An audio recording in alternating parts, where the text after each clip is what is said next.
Welcome to IndoctriNation, a weekly conversation series about protecting yourself from systems of control. I'm your host, Rachel Bernstein. Hi, everyone. Today on the show, we have Annie Dawid. She is an award-winning author and professor who teaches creative writing at University College of Denver and director of creative writing at Lewis and Clark College in Portland, Oregon.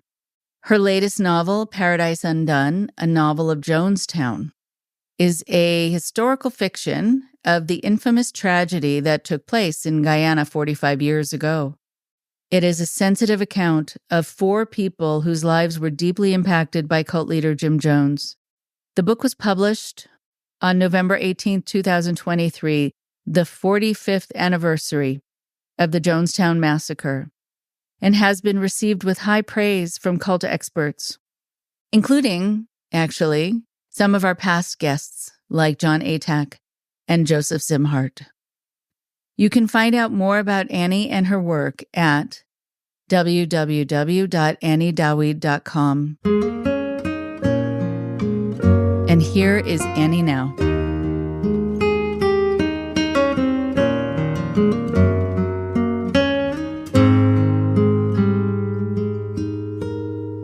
It is a real honor to have Annie Dawid with me today. It is so important for you to be sharing a story from a particular perspective that I think a lot of people haven't heard it from. And there are a lot of people who have heard about Jonestown, a lot of people who have heard about Jim Jones, but don't know a lot of the details. And they're very, very important.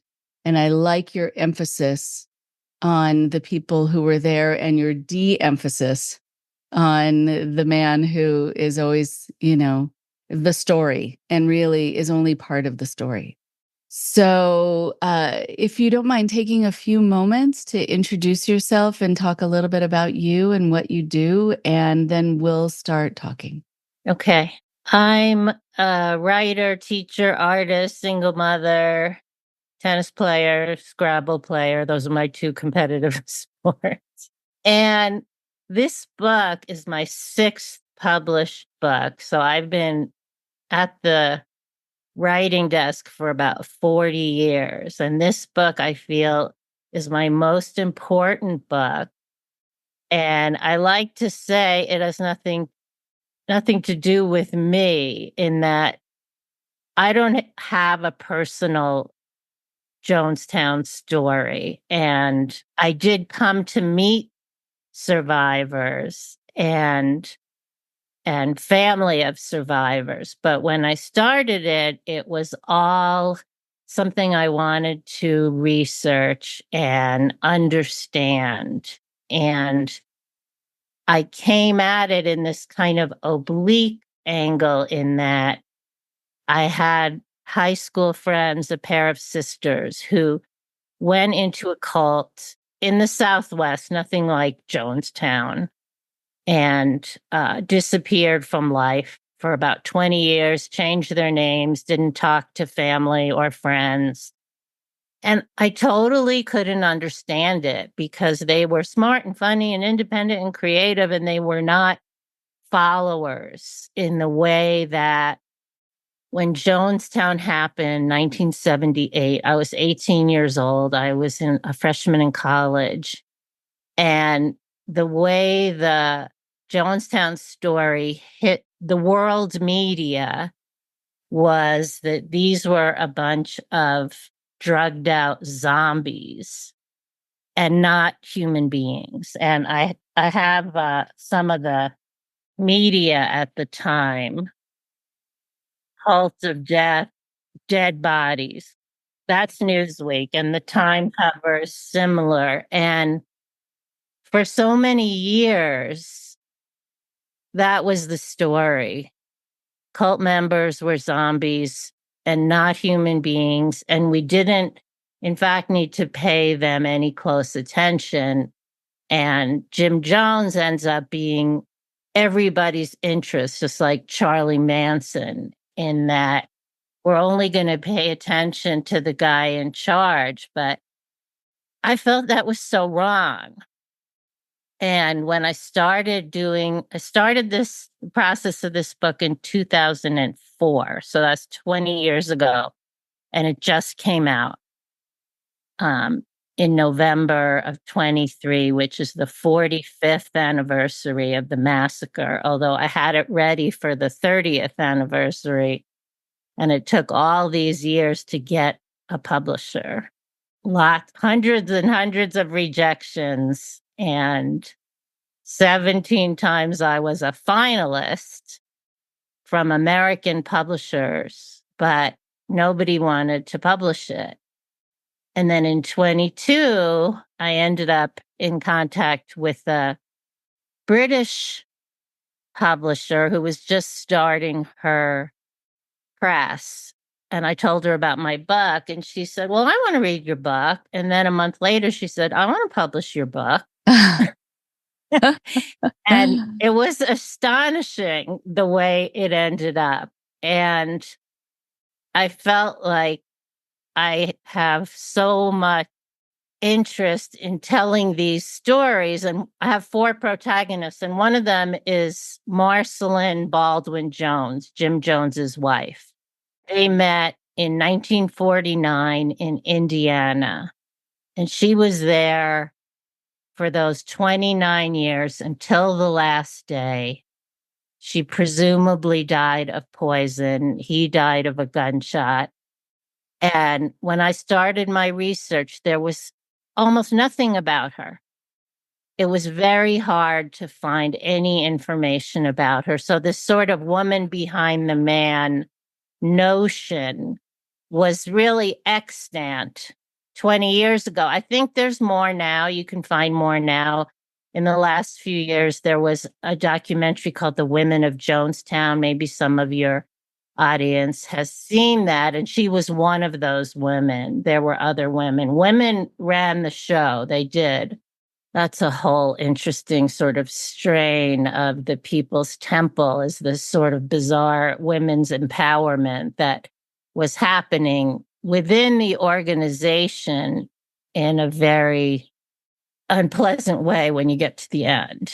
And we can talk about that if you want to talk about that later. Yeah, I would. So I stuck with this story forever. I've also been a teacher all this time and a barista and other things. And my son grew up when I started this book, he was 4 and he's going to be 25. And I felt like he grew up, the whole shadow of his life was this book, was me trying to get this book published. And then all the rejections as he's growing up. So he sort of saw me taking all these rejections.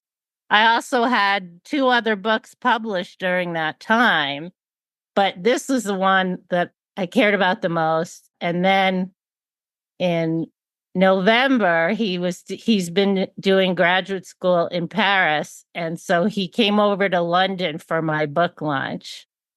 And that was so wonderful. And it was like the culmination of his whole lifetime, his whole conscious lifetime. And he got to see his mom complete the journey with this particular book. So, oh, that's really quite beautiful. Yeah. So that's been a kind of wonderful part of it.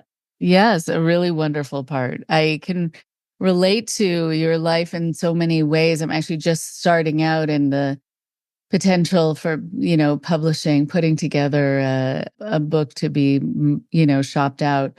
It's a lot of work. I have a newfound respect for how much work it is to do and revise and blah, blah, blah, and how long it takes. Also, as a mom, someone who cares about issues, about human rights issues, as a teacher, and also a therapist. But I do a lot of teaching. I do a lot of teaching, and doing this fulfills a lot of teaching needs.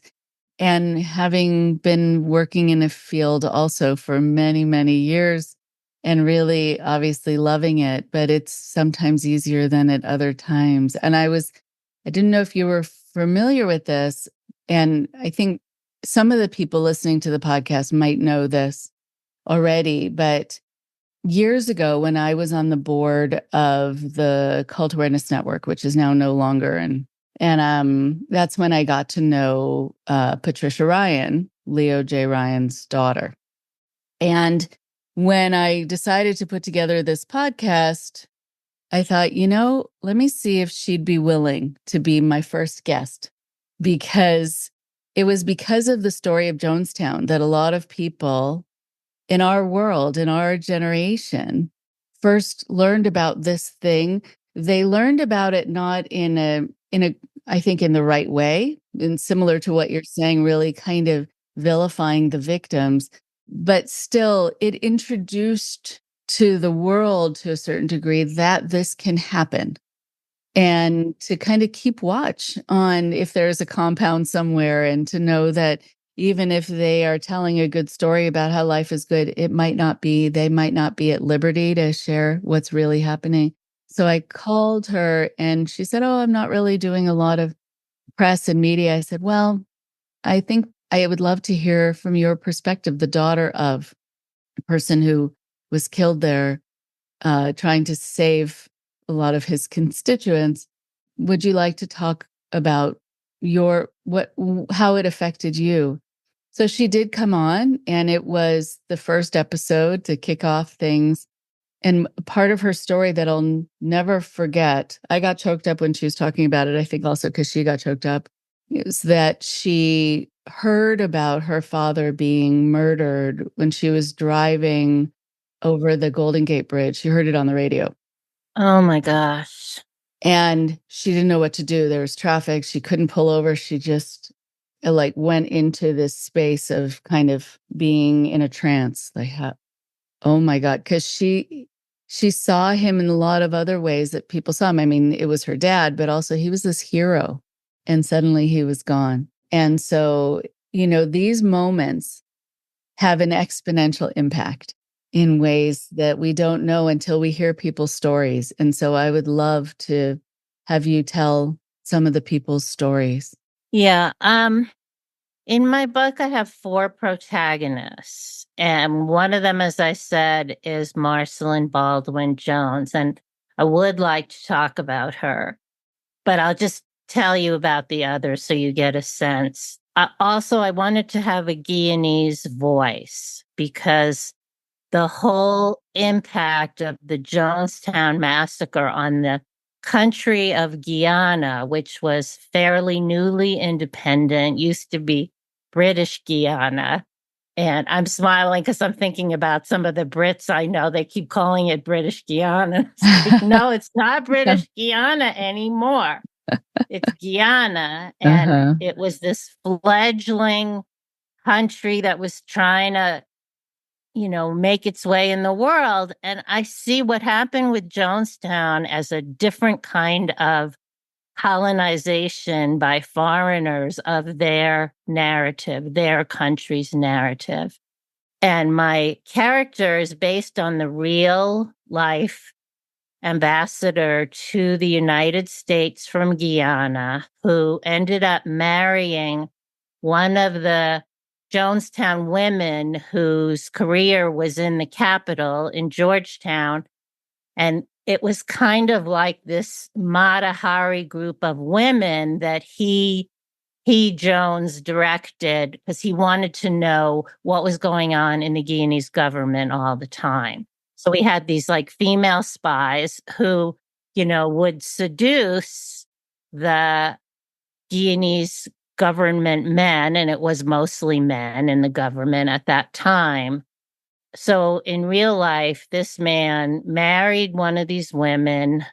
They were both not in Jonestown when the massacre happened. And 3 years later, on the anniversary, he murdered his wife and the child he had with her, and then he killed himself. And he was in Washington, D.C. at their Washington, D.C. home when that happened. So his character is about, he's kind of this alternate version of Jones in that he's so driven by ego and anger. And that's how I interpret him. I've never seen any documents from his point of view. So I made all that up. So that's why I didn't use his real name. And then I have two people who were in the People's Temple, an African American man, and he's a composite character based on a number of memoirs, and also watching interviews and listening to broadcasts. And then there's a white woman who is that's also her genesis, that I've read all these memoirs. So I tried to have a kind of broad number of voices who could give us different angles into the People's Temple. And it starts long before Jonestown, and the story ends in an epilogue on the 40th anniversary at the mass grave in Oakland, California. Oh my goodness. Okay. So now, do you want to talk about Marceline, or would you like to save that for another part of our talk? I can talk about her because she's kind of a good lead-in for lots of subjects. She's the daughter of a minister, and she becomes a nurse, and she's somebody who wants to help people. She grows up middle class in Indiana. And so while her father is a minister, they're not like social justice types at that time and place. But that is who she is. And she meets Jim Jones in 1949 at the hospital, where she's a nurse and he's an orderly. And he's 4 years younger than her. And they meet in the hospital, and he's kind of wowed by her and she's wowed by him. She doesn't have experience with guys, especially, and being a minister's daughter, she's sort of been both protected, and then other guys are like afraid to know her because then they'll be under the eye of the minister. So I'm pretty sure he's her first romance, and she's 23 and he's 19. And they end up getting married, and he is a minister, or he becomes a minister while they're in the beginning of their relationship. And she totally wants to make the world a better place. And this is really before the civil rights movement. And Indiana is actually headquarters of the Ku Klux Klan, which a lot of people don't know. It's not the South, it's the Midwest, it's Indiana. And he wants to have an integrated church, and she wants that too. And so they have the first integrated congregation in Indiana. So this is the 50s. And this is not popular with a lot of white people to do that. And so they get a lot of pushback, but it's also very popular. So their congregation keeps growing, and they have to keep getting bigger churches to fit this integrated congregation. And so she's this huge part. She keeps being a nurse. So she's this superwoman, in my view, in terms of she works, she does all this administrative work at the church, and they have one child together, she and Jim Jones. And he's a character in the book, but not one of the protagonists. And he's still alive in real life. And they also adopt about 5 or 6 children of different races. And so they start making this rainbow family. They're the first white couple to adopt across racial lines in Indiana. So her vision, I think, especially while they're still in Indiana, is very much like his vision. We're going to make this world a better place. It's going to be an integrated world. We're going to help poor people. We're going to have soup kitchen. We're going to help the elderly. And that's a kind of through line in her life, where she's always helping the elderly. She ends up running some homes for the elderly. And then in California, she's a state inspector of homes for the elderly. So her life is really altruistic.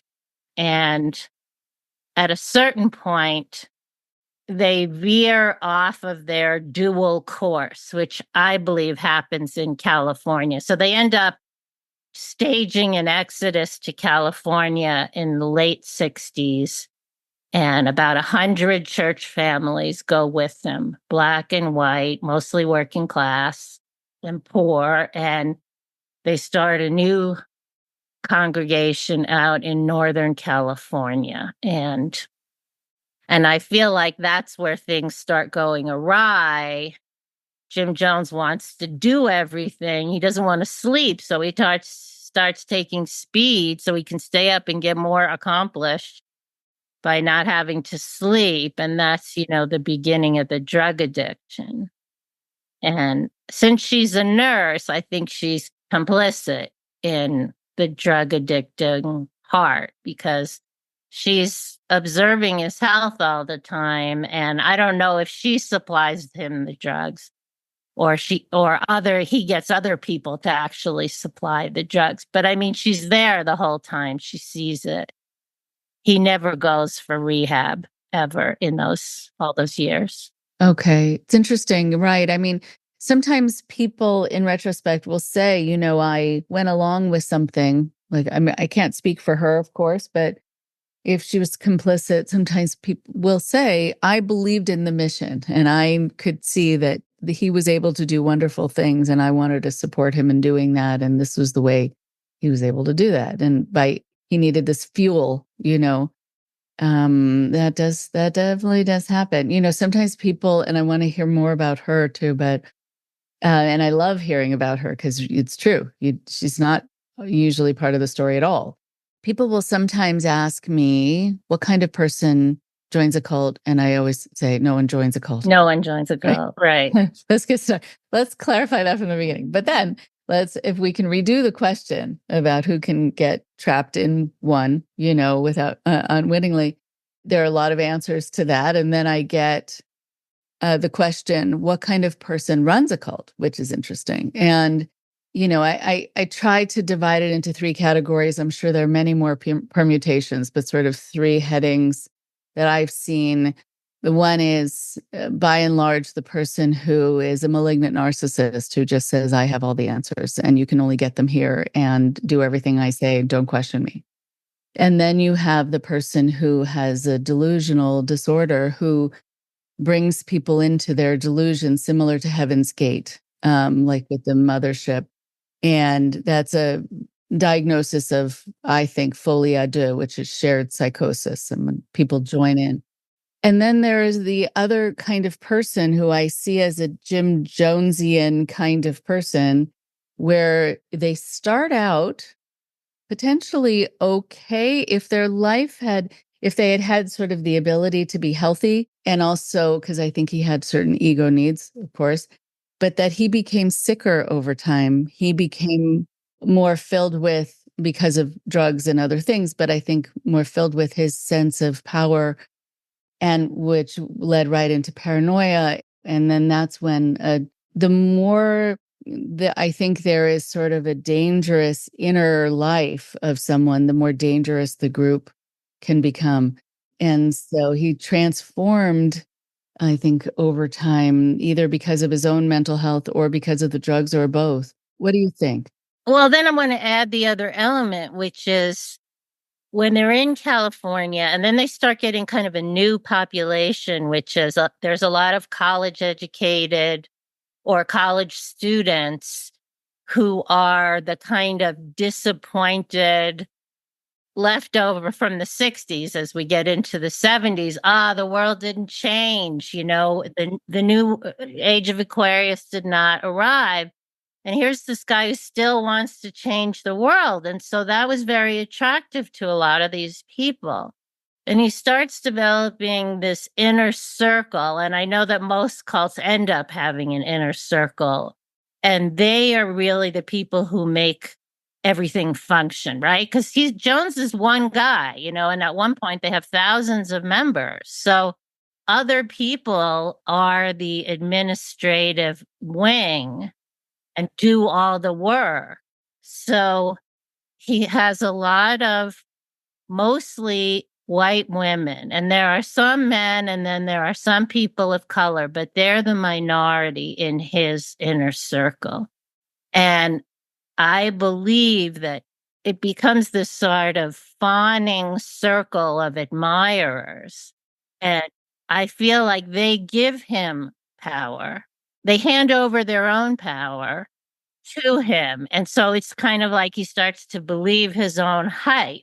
So along with the drugs eroding his health, he has he's starting to get to the absolute power corrupts absolutely, because everybody is saying, yes, you are the light and the answer, and we're going to follow you. So his wife then becomes semi estranged from him, not in any legal sense, but he starts sleeping around. He has at least two other children with two other women. He also has sex with men in the inner circle. So it's this big tool of control that he has over those people. I heard it describe the organizational structure as a big wheel, and he's in the center. He's the hub. And then there are all these spokes that go out to the end. And all those other people are his special people. And they don't necessarily want to communicate with each other because there's this jealousy element. And who's going to get more of Jim's attention? So then they're suspicious of each other. So everybody's buying into it. I don't think Marceline buys into his power. I mean, she knows who he is, and he used to be this little insecure hospital orderly back when they met. And she turns away, though, because she sees, like you said, for the mission, they can do more good. They can have more. They start doing programs to get people off of drugs, and they're very successful helping people, and which is ironic, right? Because the only one who's drugged out is the leader. So she kind of looks away. Everybody knows he's sleeping around. And then they feel sorry for her, too, because she's like she's Mother Marceline. He's dad. They kind of end up fitting into these archetypes. And 2/3 of the People's Temple is female. And so they all know what it's like to be done wrong by a man, and they see themselves in her, and she doesn't walk away, which is ultimately to everybody's detriment that she doesn't leave him. Although I should add, this is really important. At one point, she was going to leave him, and he told her, if you try and leave me, I'm going to get all the children. I have the best lawyers, and you're not going to get to see those children again. And she weighs that and decides, I can't live life without my children. And he probably will get the best lawyers, and then they'll, slander me. And that probably would have happened. So she stays. And looks the other way with his philandering. And she's like the saint. And he's kind of the bad dad who's still the exciting dad and the great speaker and the charisma carrier. Wow. So it's a horrible thing. And you hear that a lot. You hear that from people who are very full of themselves. I mean, when people are thinking about divorcing people, they will use the children as a bargaining chip. And, kids sometimes grow up later on knowing some of that they were used in that way, which is a terrible thing. And I'm curious also, want to hear more about the women, but now I'm very curious about his children and what you've come to know about them. I don't focus on the children because a number of them are alive, and I don't want to be writing about people who are having their own lives in the world. So I write about the son, the natural son. I give him a pseudonym. And people who know about Jonestown will know that the day of the massacre, which is the day that Congressman Ryan is murdered along with 3 media people on the airstrip as they are set to be leaving.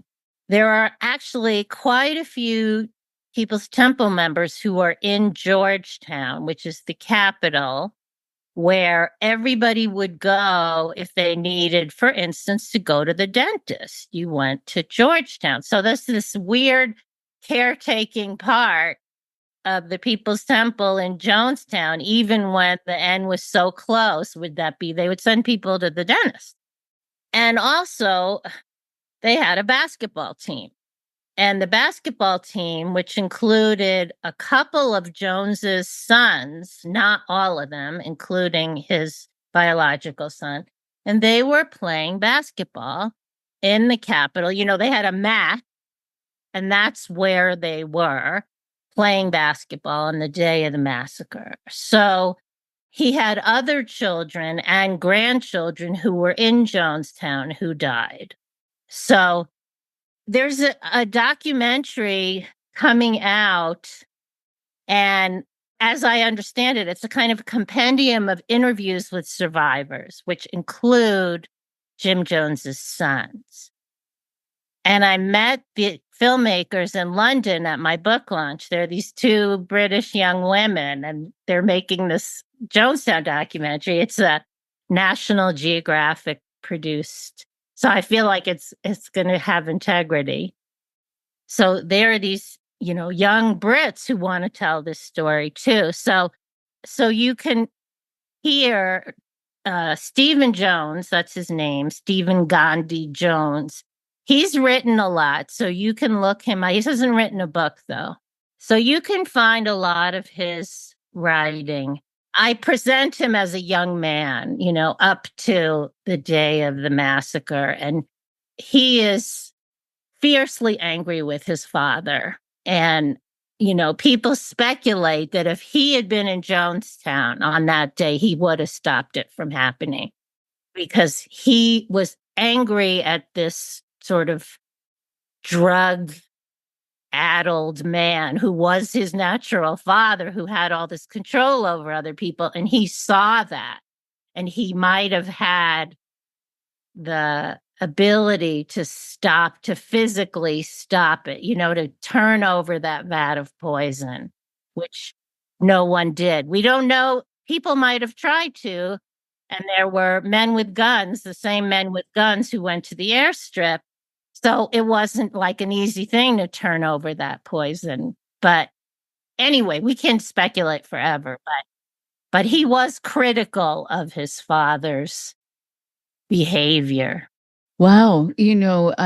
I've talked to a number of people who are the children, grandchildren, great-grandchildren of different cult leaders. And I think about how they feel about carrying that. And for some, it really becomes something that propels them to want to do something, to educate people, to be a voice out there, similar to like Jamie DeWolf, who's L. Ron Hubbard's great-grandson, and who comes out and talks about, that it's like his, I mean, I don't know if he'd use this term, but sort of his cross to bear, but even though it had nothing to do with it, but still you carry the name and you carry the weight, it's interesting. Yes. So I think that's what Stephen Jones has been doing, speaking out his whole life since then, educating people. But what's also interesting is one of the other sons, an adopted son who is African American, his name is Jim Jones Jr., and he never changed his name. And he's out there. He doesn't get out in the public like Stephen Jones does. So he has like a different version of the burden. But, I think there's, for anybody who's interested, there's the Jonestown Institute, which has all the research material. Everybody who writes about or does any kind of work will go there. It used to be physically at San Diego State, and now it's online, and they have all these tapes as well that you can get of people, because they taped everything in Jonestown. and before they got to Jonestown. So you can hear so many voices of those people. So he's often been writing for them. The Jonestown Report has come out every year, and I've published in there, as well as lots and lots of writers and scholars and artists. And you can read a lot of him at that website too. Okay. All right. Oh, that's very interesting. You know, that there are so many people who are continuously interested in this story, but it is true that they really haven't heard about some of the bits where it's like a culture within a culture.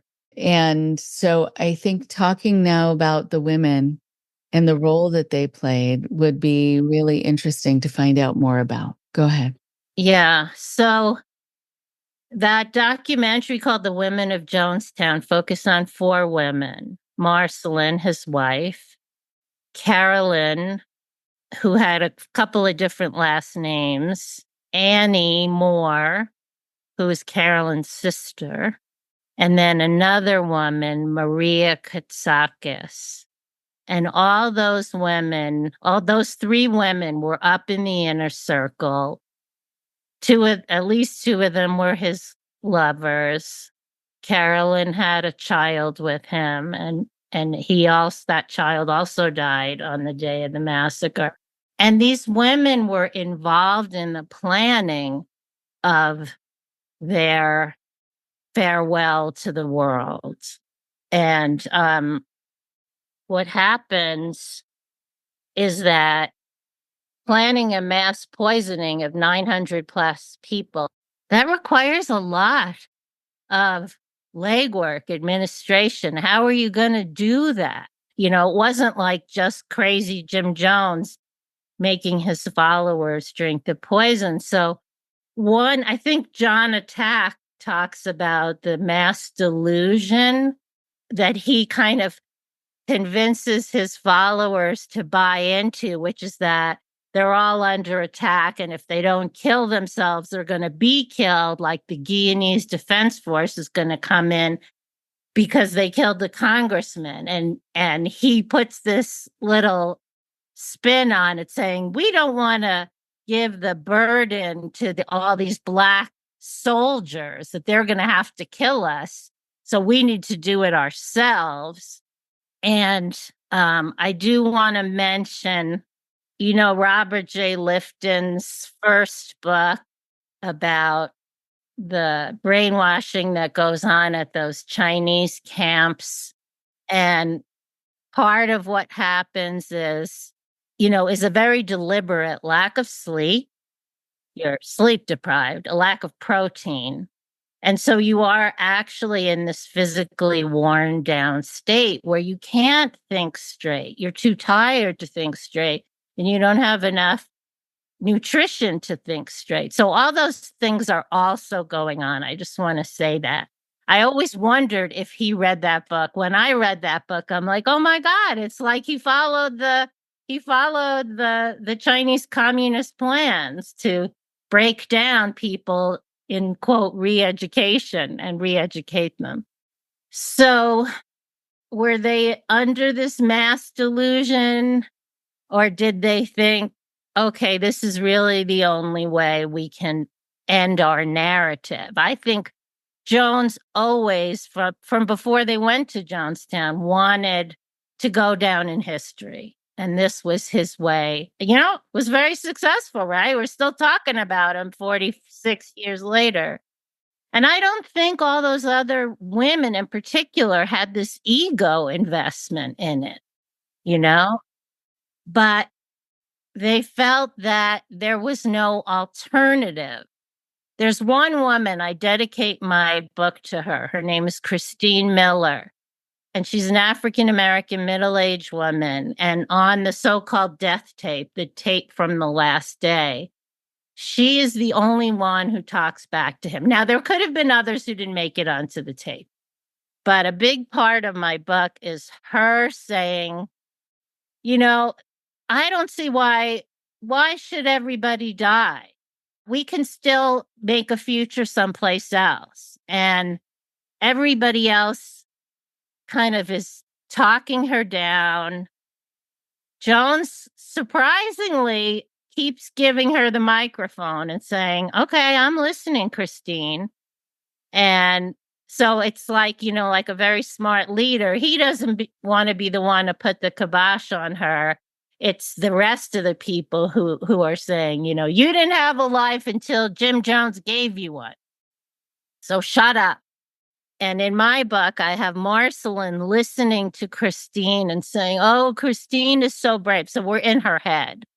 And we're saying, why can't I be like Christine? Why can't I talk back? And she's had a whole life being this sort of minister's daughter and a minister's wife, and in a kind of pre-women's movement America, where you're not supposed to talk back.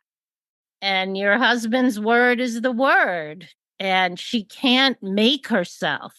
Of course, there are plenty of women who lived through that, who did break through and become their own women and divorce their husbands.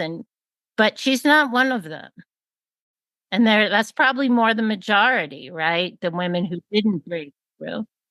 So all these other women of Jonestown are part of the planning. I don't believe Marceline was part of the planning, the logistical planning. How are we going to get the cups of Kool-Aid into the infants and the toddlers? And they had different size cups it wasn't Kool-Aid, it was actually Flavor Aid. It was a knockoff brand, even though the language that's come down to us is drinking Kool-Aid. And they had syringes, different size syringes. And I should also say that the poison was mixed by the doctor, who was a man, and there were other nurses. So Annie Moore, one of the women in that documentary, she was a nurse. And they had other people helping with the medical aspect of Jonestown. So I don't know. When I heard Jon Atak use that language about the mass delusion, it's something I'm still thinking about. That would be like what you said with your category 2 and the Heaven's Gate people, like the comet's coming, we have to get on the comet or whatever it was, Hail Bop. So did they really believe that was going to happen, that the Guinea's Defense Force is going to parachute in and start killing them, and they're going to kill the children first, so we have to kill our children first? Right. Yeah. It's hard to know. I mean, there are so many things that we just can't get answers to, which I'm sure is very hard, especially for you when you were writing a book about it. But I wonder about a couple things. I mean, yes, there are always a number of people who are believers, who are true believers. Others are not, but they don't want to be who they think is going to be the only one coming forward. Because if the other people, except for, Christine is saying something, but if most of the other people are quiet, then you can feel like you're the one coming forward and you're the one who's a disbeliever. And if Jim Jones is then linked to God in some way, then you're doubting God. And so, can you do that? I think a lot of people also, whether it's mass delusion or it's, I think, being introduced to the fear of what if they're right? What if we don't kill ourselves and then someone else kills us? Wouldn't we like to do it on our own terms? And I don't want to find that out. And I think also being isolated from society, you can then paint a picture of what society is really like and that this is a wonderful Garden of Eden. And you're also isolated from getting information right about this, and if he's right about the police or not, etc. You're so in the dark and having to make a decision for your life in the dark. And I think it's impossible. Right. And they'd been there. I mean, most of those people had only been there for just over a year. And for that time, all outside communication was cut off. Everything was filtered through him. So he was getting the news and he would decide what to tell them. including making up stuff. Like he would reference the Japanese internment camps of World War II. And then he'd say, that's what they're going to do to Black people. That's what they're starting to do to Black people in the United States. And they didn't have any information saying otherwise. So you're absolutely right. I should have thrown that in with that's the other part of the re-education camp is that you're isolated. And I always, I feel like Jonestown / mass suicide murder would not have happened if they'd stayed in California because they could have just left. You could have walked out of the Northern California temple and put your thumb out on 101 to get a ride.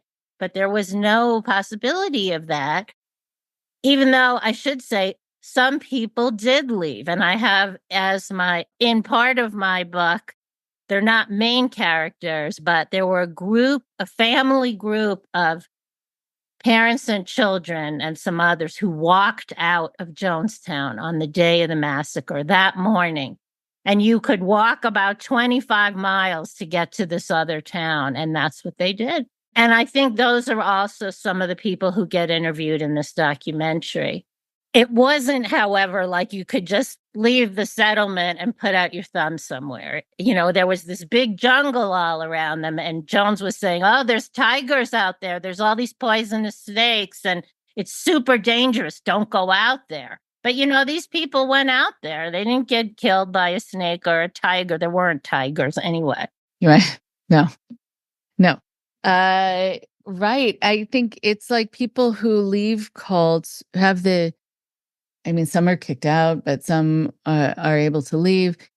And they're terrified of the world and find that, look at this, it's actually a lot safer outside than it was inside. And people are nicer and they are wanting to help. And like when these families went to the town, they may have been welcomed, looking probably ragged, walking in I'm sure the dense jungle and humidity and getting lots of bug bites, if anything else. But, they probably looked like they needed something. Yes. And may have been and taken they were care helped. of. Yeah. Yes. Right. Yeah. It doesn't surprise me. It doesn't surprise. And the reason I emphasize that on the show is that I know there are some people who listen to this who are still in their groups or still with their controlling partner who is saying, no one is going to love you the way I do, and no one is going to care about you, and everyone who used to love you doesn't anymore. And they don't get to see that that's a lie until they go back out in the world. And so I really want people to trust that it's better out there, and not in every way, I'm sure, but in some very significant ways. Yeah. And a lot of the language, like if you listen to some of these tapes of Jones talking, and so I decided I didn't want my book to be about Jim Jones because he just has way too much airtime all the time. And his victims, the other 900 plus people who died that day, we never hear about them. So I wanted my book to be about those people. However, they're still hearing Jones all the time. So I have in the front of every chapter, there's just a little excerpt of a Jim Jones speech. So you hear his voice. So his voice is floating there when somebody else has their story. And it's also true that there wouldn't have been a Jonestown without Jones. So I can't not write about him and I can't not use his words. But what I was just going to say was that in discovering his language, it's very like what you just quoted from an abusive husband. It's that same, no one's going to love you like I do. I mean, he said almost those exact words in some of those speeches. Oh, wow. Okay. Interesting. So for some people, there was some truth in that they felt taken care of in this congregation and the world, let's face it, in the 60s and before, especially a lot of the old African-American people, a lot of them ended up from the South and they ended up in California and they had these super hard lives, and nobody back in the States was taking them to the doctor, you know. So Jones took their Social Security checks, but he also was feeding them. And by the end, the feeding was lousy. Like they ate a lot of rice and not much else. But there was this sense of a community in which they were cared for. So you can't take that away from those people who felt that. No, not at all. It's an interesting point too about this notion of it's a technique of influence, reciprocity. So it makes nice people, good people, feel indebted. And so it sounds like that's part of what happened here when people say, well, why did they stay? Or why would they have gone along with this or that? Even though a lot of times they were strong armed and there were people there with guns. So, then how much really was it everyone's free will? But if someone's being fed for the first time, even poorly, but still, or if someone's being taken to the doctor for the first time, even this quote that was picked up on the recording that you made mention of for Christine, where it was basically like, he's given you life. He's given you a chance to have a life. Well, how do you pay back for that? And so I wonder about that within this community, how much a part was this indebtedness. Oh, and I feel like number-wise, so there are 300 children, there are approximately 300 elderly, so the other 300 in the middle of adult sound mind and sound body, theoretically. Some of those people drank the Kool-Aid. Some of them decided, okay, we got to do this. And there were many who didn't, and we'll never know. And the bodies decomposed so fast, and they hardly had time to do autopsies, etc. So these are questions we will never be able to answer. How many people willingly drank the Kool-Aid? How many got it injected? How many drank it with a gun to their head? We don't know. But that line that I quoted, that was Jim McIlvaney, who was like a kind of right-hand man to Jones. And he was an African-American man who'd done various things before his life in People's Temple. And he was well respected, I understand, amongst the people there. And he said, yeah, this is what we have to do now. This is the only thing we can do. We've had this great run, and now we're going to put an end to it. I wanted to just throw in this other thing that a lot of people might have heard about but don't know about that. So Jim Jones co-opts a lot of language from other preachers and other leaders. And so he starts quoting Black Panthers who are talking about revolutionary suicide. And so I went and I got the Black Panther language that contained that. And they weren't talking about lying down and taking poison and dying. They were talking about fighting till the death for equal rights. And, if you go down in that fight, then you go down. And so let's call it revolutionary suicide. But Jones says on the death tape, this isn't suicide. This is revolutionary suicide. And it's a total bastardization of that language, which was about fighting for your rights. It wasn't about giving up. And, when I think sort of intellectually, that makes me really angry that he did that, and he did it very knowingly. And one of the things that they always say about Jones is one of his genius parts was that he could size up an audience really quickly and figure out what they needed to hear. Like, what was the right approach to this particular audience? And he had lots of different audiences. He had a lot of different constituents among his followers.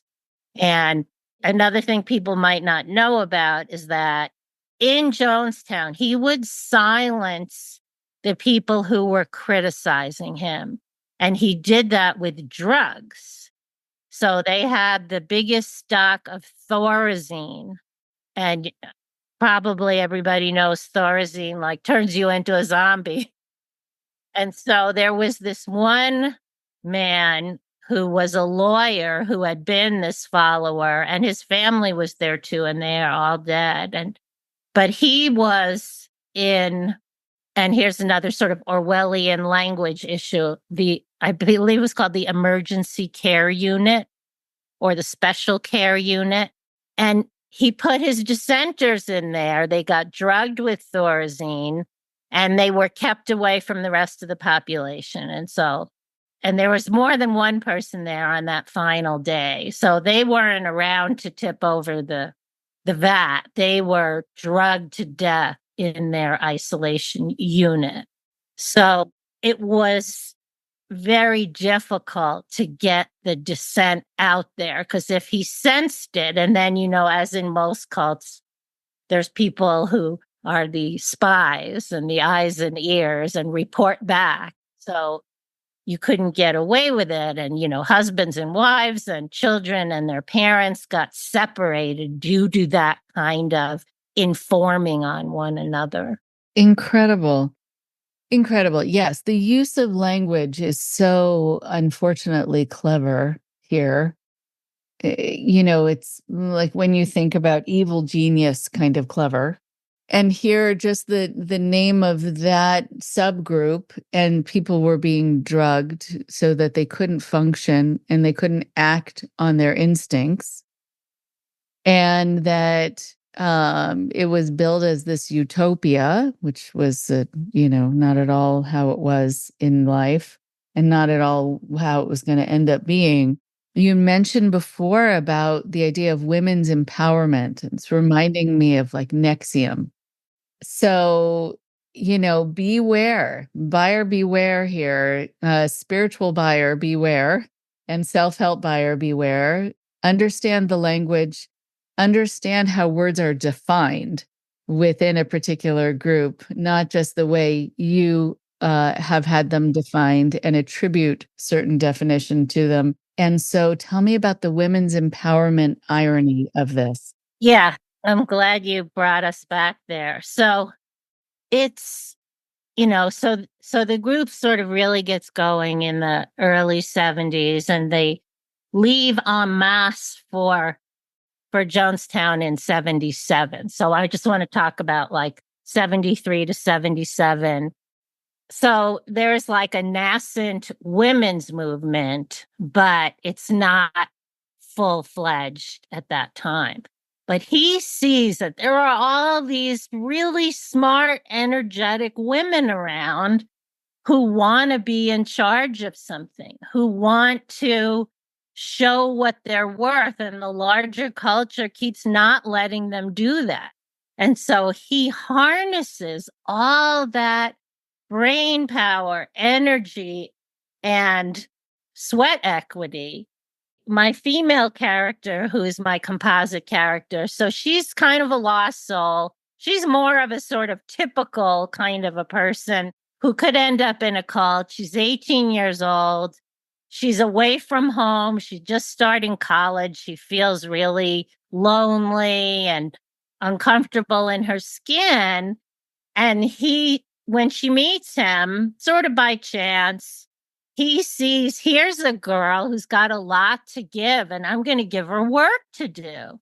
So in this case, she ends up being the sort of graphics person for the temple. She does all their signs and newsletter design and stuff like that. And she feels so useful. She feels like this guy recognized the promise I have in me that nobody ever saw. And I have talent and I have something to offer. And she works, so lots of people in those days were working like 80-hour work weeks for the temple, And so I'm saying women's empowerment. I'm not saying he used that language, but he could see that he recognized women have a lot of power and a lot of strength and a lot of stamina. And they do, of course. And in the larger world at that time, they're not Now they're like the majority in med school classes, and they're the majority in the dental school classes. But not back then. They were the minority. They were poo-pooed. So that was just like a sort of evil genius part of him that said, I'm going to get all these women to work and they're going to feel really good about themselves. But at the same time, he's like constantly sleeping with them, so there's this sexual part of this, which also includes men, so that's part of that ego where he also has to sort of conquer them physically. Now, he didn't sleep with every woman in the inner circle, but he slept with a lot of them. He had a lot of mistresses, but you could still be his big follower and not be his mistress. You could still kind of worship him as a female and give your life over to the temple without having a sexual relationship. I'm just saying there was a lot of that as well. You can't discount that part either. Right. And it's interesting also that there were more women than men. And what do you make of that? I mean, a heavy percentage difference. Yeah. In the population of poor and working class, you get a lot of women, especially with children, right? And a lot of the temple was families, multiple generations of families. And so that would just kind of go along with poverty statistics to me, both in white and non-white populations. And so, he back in the States when he wasn't doing any recruiting in Guyana, right? He recruited in the States and then he got somehow, some people say, oh, this is proof that, the CIA was involved. Like, how did he get 900 people over to Guyana, And I don't want to jump on that bandwagon because I'm not a conspiracy theorist, but it is a quite extraordinary achievement. A lot of those people did not have passports, and they all got their passports to go to South America. And then the bureaucracy behind all those people. So there were all the old people on Social Security, and then there were also foster kids who got money from the state, and that money was really financing Jonestown. So he needed people who were dependent to finance the operation. There were millions in bank accounts that were never touched. Okay. So he didn't really need that when he said, we don't have enough money to buy meat, we're just going to eat rice all day. That wasn't true either. There was money and he chose to. He wasn't like all these other cult leaders, though, who wanted to have Rolls Royces and fancy clothes. He wasn't like that. That was not part of his shtick. It was definitely about power, not about money, but money gets linked to power ultimately. Right. But you have to wonder, right, why, if there was money, why would he have people starve? And because he could, right? Because he could. Yeah. I mean, that is really this, one of the other sick parts of this. And yeah. Right. I also remember hearing some stories here and there about people who were trying to get word out about what was happening and trying to get to a radio station, trying to just get to a phone. People don't know those stories because they have this sense, even though you've debunked this over and over again as we've been talking, but that there is this sort of passiveness to that day of suicide. And that wasn't the way it was for many people. Right. Well, I want to say right now that there is a book you can read called Seductive Poison by Deborah Layton. And there's also a Hollywood film being made about it. And Deborah Layton was one of the late defectors right near the end. She was in the inner circle and she got out and she did tell people that there was going to be this mass suicide. She got out and she went to the American embassy in Guyana, and then she went back to the States and she talked to Congress. And guess what? They didn't believe her. So it could have been stopped if it was just such an outlandish event so Leo Ryan believed her insofar as he said, well, this is worth investigating. And there were a lot of his constituents, whereas when she was talking in Washington, D.C., all this seemed so far-fetched to all these other congressmen. But Leo Ryan knew California in 1978 had a lot of people who believed all sorts of things. So he did go down there to check it out and got murdered. He was the only congressman at that point, and I think since, who was murdered in the line of duty. So it's very awful how there were those who tried to warn and were, the Cassandra story where you can utter the truth and no one believes you. Which happens over and over again. And, whether or not even, Leo J. Ryan absolutely believed her or not, he still knew it was worth checking out. And that's what you want to do. I mean, that's, kids who are in households where they're being abused will say, no one checked. A teacher would see me with bruises and no one asked. And it could have been that I fell, or it could have been that I was hurt. And where was everybody? It's a really hard thing to look at. So I know we're coming to the end of our time together, and it's sad because there's so much more to talk about. It's been really good to talk to you. I do want to ask you about something that you said at the beginning about how, of all the books that you've written, this has felt like the most important, because that says something about the story, but it also says something about you. So teach us about Annie by teaching us about why it's the most important. Well, I think like a lot of writers, when I started writing when I was young, I did a lot of autobiographical writing. And I had my own story about suffering. And then ultimately I had my own story of coming out of hardship, my way out of hardship. My last book is a collection of essays called Put Off My Sackcloth. And a third of it is about my struggles with depression and mental illness in my family. And I've come out of that life. I would say I'm no longer a depressed person. And I used to see myself until I was 39. I was a depressed person. I was a high functioner, but still, and that's not who I am anymore. And I wanted to write about that. So that was an important thing too, to do. But because of the whole cult madness, which is like right now, today in 2024, engulfing the United States and other parts of the world as well.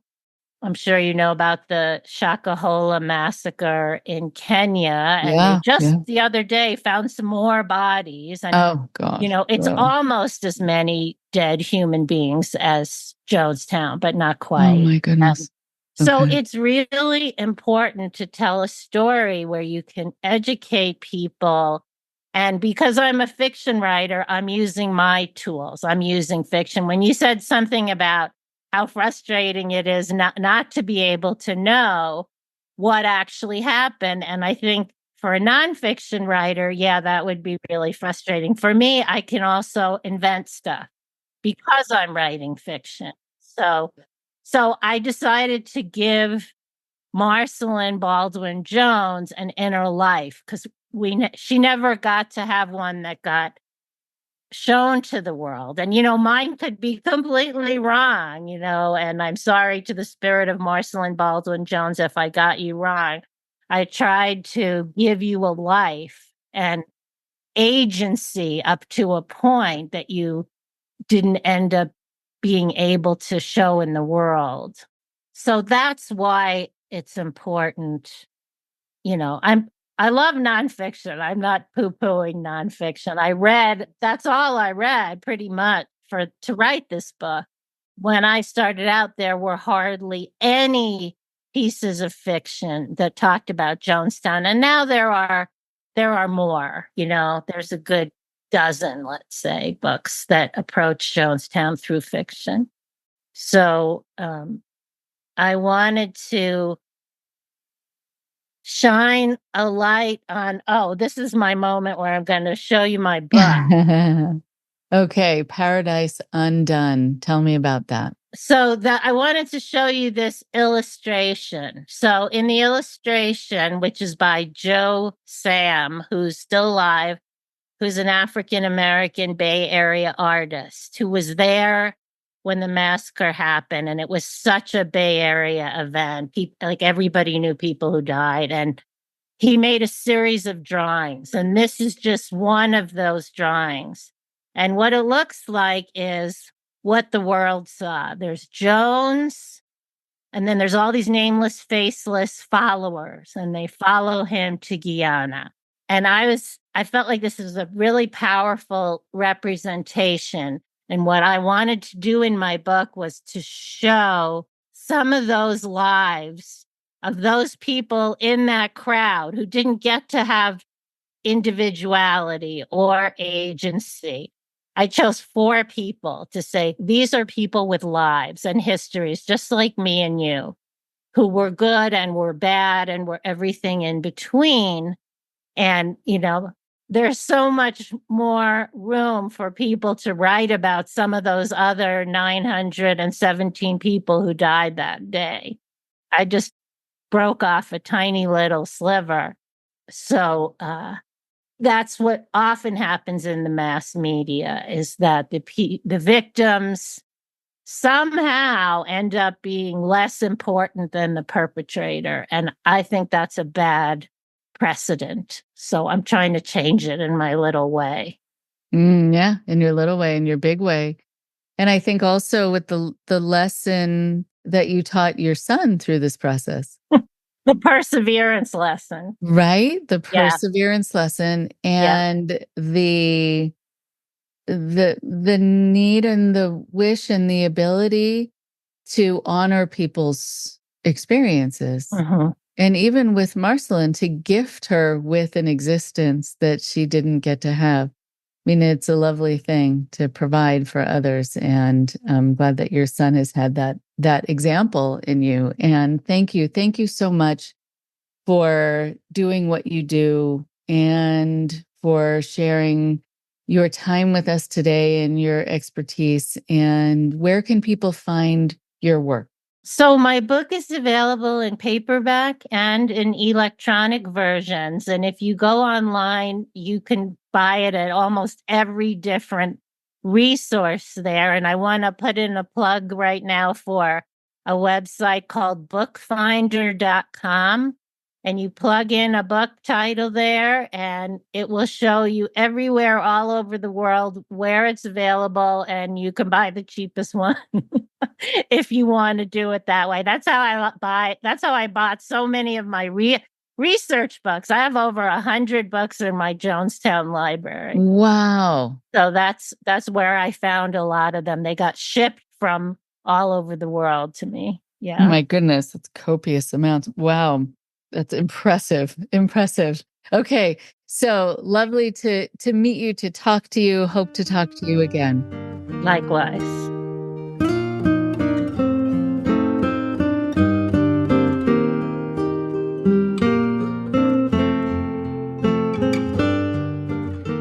One more thing before you go.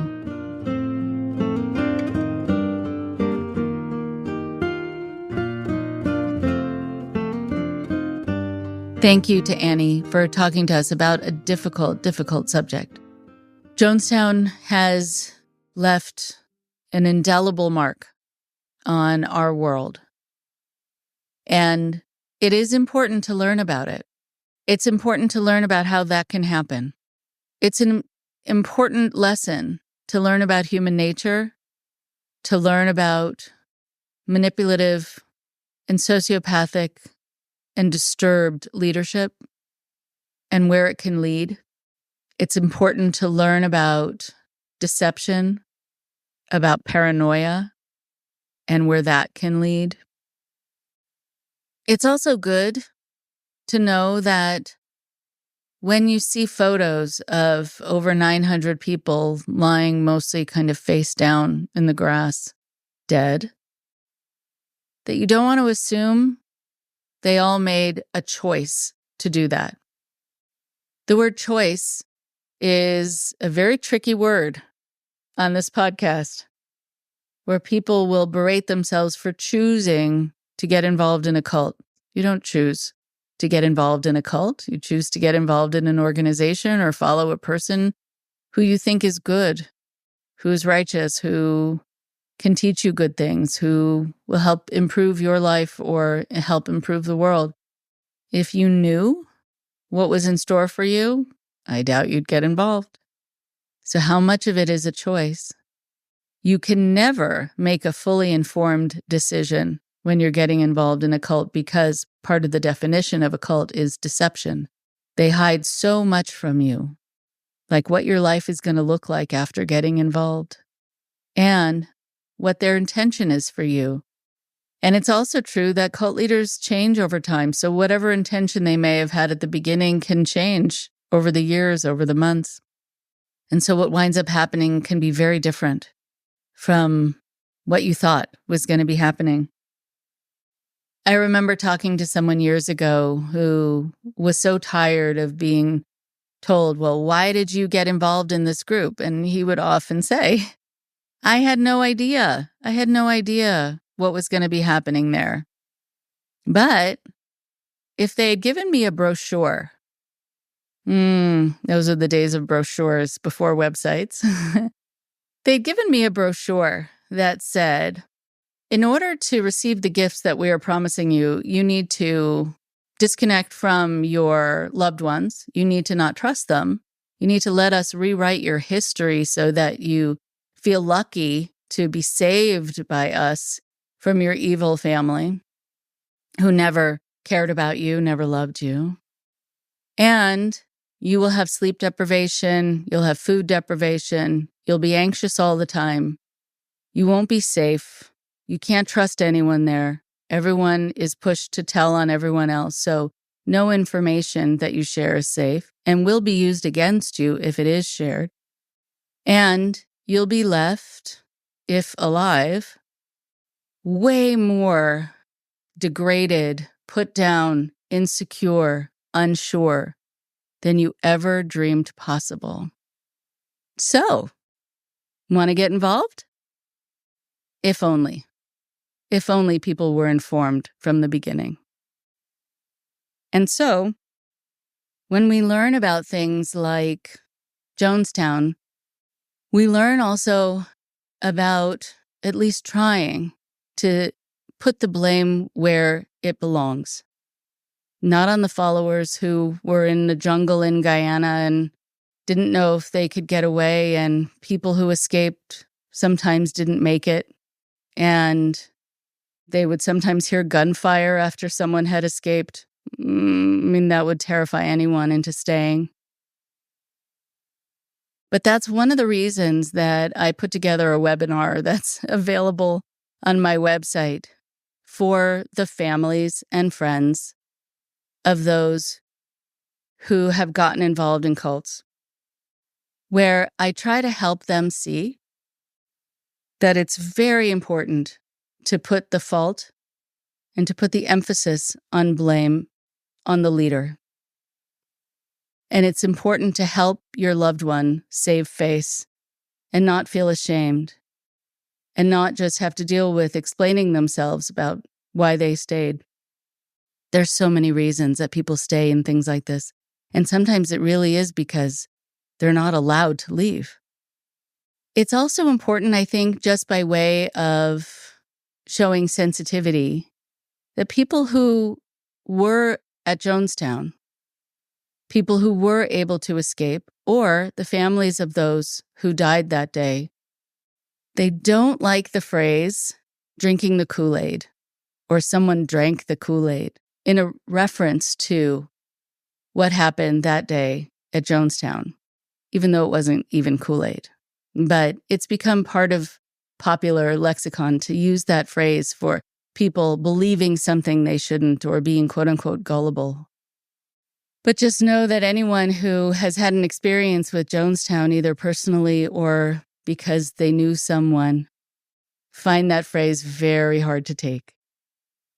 There are a lot of times that we learn about ourselves when we hear these stories, and we can't help but wonder, what would we do? And if we had been in moments in our lives where we were looking for community, or we were feeling unsure, we were feeling scared and we wanted to escape from a scary world, and someone very charismatic came along and said, here's your chance. And you didn't have a lot going on necessarily in the rest of your life, and well, sure, why not? Let me go check it out. Would we do it? And would we stay?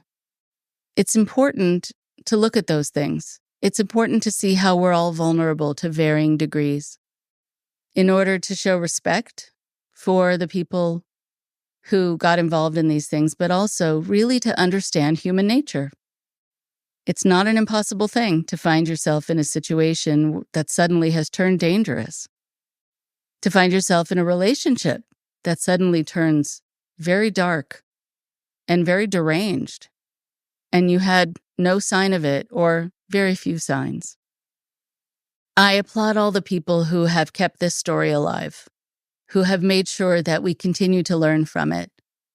There are many lessons here, really important ones. Thank you to Annie. Talk to you all next week. Thank you very much for listening. Please support Indoctrination on Patreon at patreon.com/indoctrination. Be sure to give us a follow on our social media. Find us on Facebook and Instagram using @Indoctrination Podcast. And for Twitter, find us at @_indoctrination. We love hearing from you too. So send us an email at indoctrinationshow@gmail.com.